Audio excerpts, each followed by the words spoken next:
Gentle jokes. Guys, welcome back to Living 757. Now, this month's Quality Comedy Spotlight is a little bit different. Number one, for two reasons.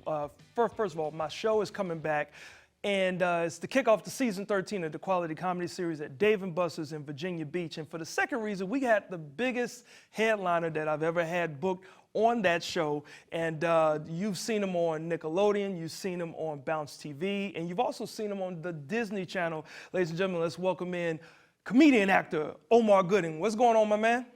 Oh man, how you feeling, brother? Hey, I'm feeling great, man. It's Valentine's around here, and I know you'll be coming the day after Valentine's, but you got any love in the air around over there in California? Yeah, man. Well, I'm married and I got 2 kids, so you already know what it is. I'm actually traveling on Valentine's Day. So we're gonna get all loving out the way, and then I'm gonna hop on that plane and I'm gonna land and I'm gonna see y'all beautiful people. Hey man, look, we are super excited to have you here. And you know what's crazy is when I had your picture on the flyer, and of course we're advertising it, the first thing folks are saying, hold up, he does stand-up now?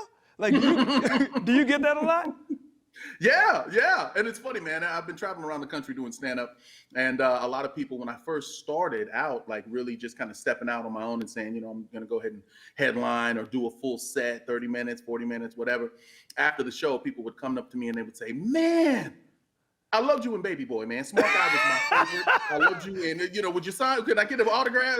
Could I get a picture or a selfie? And then they move on. I'd be like, how about the show I just did? Like, yeah, that was fine. But man, I love you and your family. How's your brother doing? I'm like, Yeah, they don't never let you breathe once people see you in a different light, they never let you breathe. But on top of that, man, I mean, you come from, you grew up in LA, your entire family was talented. You talking about your parents were in the band, were in music, your older brother, which folks know, Cuba Gooding Jr., Academy Award winning actor, man. Like, was it difficult or easy to break into the film and movie industry because you're the young one?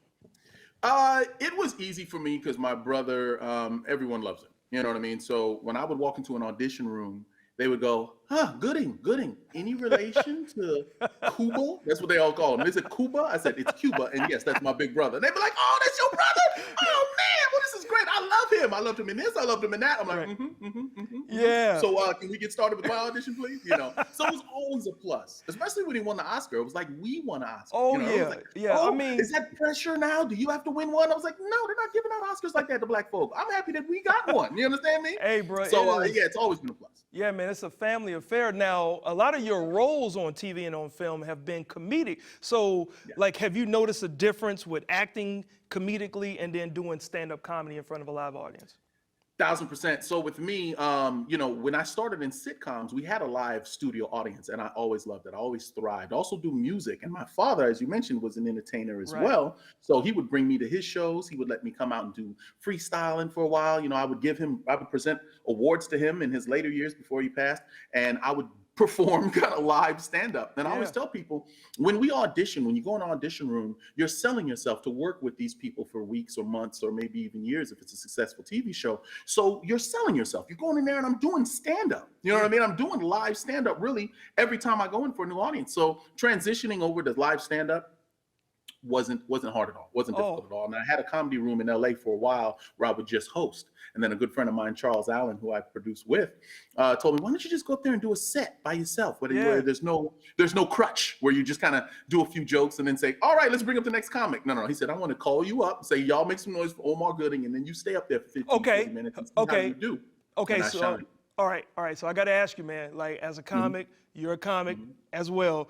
At some point, we all have that set that gets that non-good response. So do you got any memorable moments really Man, quick? listen, the first time I actually did stand up, I was invited out to a comedy club. A guy drove me out, he sent a limo for me, and I pull up and he says, do you do stand up? And I was like, nah, not at all. He's like, well, just have some fun. I'll talk to you a little bit later. We're having a good time. He's buying me drinks left and right. Next thing you know, he goes, would you mind saying hello to the crowd, while you're here? And I'm like, oh yeah, sure, I'll say hello, no big deal. A couple more drinks later, he says, come to the stage, we got this very, very funny comedian. You guys are gonna absolutely love him. You've seen him in TV shows, you've seen him in movies. And I started looking around like, who is this? I'm excited to see who this is. They said, you've seen him in Hang with Mr. Cooper, Smart Guy, Baby Boy. I said, I must know him. He's been in everything I've been in. Who is this they're talking talking about? They said, make some noise for Omar Gooding. I was like, oh my God. Ooh. But I ran up there and it was just one thing led to another, man. I mean, the lights were bright. I was like, man, I feel like I'm being interrogated up here. And they started laughing and the snowball effect started happening.